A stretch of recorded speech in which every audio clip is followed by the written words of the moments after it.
എല്ലാവർക്കും കല്ലാധുനി ന്യൂസിലേക്ക് സ്വാഗതം. വിവാഹമോചനം നേടിയ മുസ്ലിം സ്ത്രീകൾക്ക് നിയമപരമായ ജീവനാംശത്തിന് അവകാശം.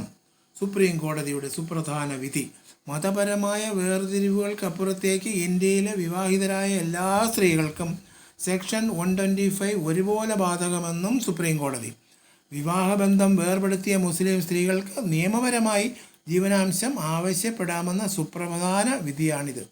ജീവനാംശം നൽകുന്നതിനെതിരെ നേരത്തെ സമർപ്പിക്കപ്പെട്ട ഹർജി പരിഗണിക്കവെയാണ് സുപ്രീം കോടതിയുടെ ഈ ഉത്തരവ്. CRPC സെക്ഷൻ 125 പ്രകാരം ഏതൊരു മുസ്ലിം സ്ത്രീക്കും വിവാഹബന്ധം വേർപെടുത്തിയ ഭർത്താവിൽ നിന്നും ജീവനാംശം ആവശ്യപ്പെടാം. Justice BV Nagarathna, Justice Augustine George Masih എന്നിവരടങ്ങിയ ബെഞ്ചിൻ്റേതാണ് ഈ വിധി. മുസ്ലിം സ്ത്രീകളുടെ വിവാഹമോചനത്തിനുള്ള അവകാശങ്ങൾ സംരക്ഷിക്കൽ നിയമം മതേതര നിയമത്തെ മറികടക്കില്ലെന്നും കോടതി വ്യക്തമാക്കി.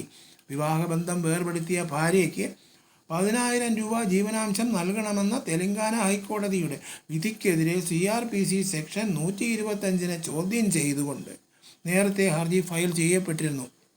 എന്നാൽ സെക്ഷൻ 125 മതപരമായ വേർതിരിവുകൾക്ക് അപ്പുറത്തേക്ക് ഇന്ത്യയിലെ വിവാഹിതരായ എല്ലാ സ്ത്രീകൾക്കും ഒരുപോലെ ബാധകമാണെന്ന് സുപ്രീം കോടതി ചൂണ്ടിക്കാട്ടി. ജീവനാംശം എന്നത് ഔദാര്യമല്ലെന്നും അത് അടിസ്ഥാനപരമായ അവകാശമാണെന്നും സുപ്രീം കോടതി വ്യക്തമാക്കി.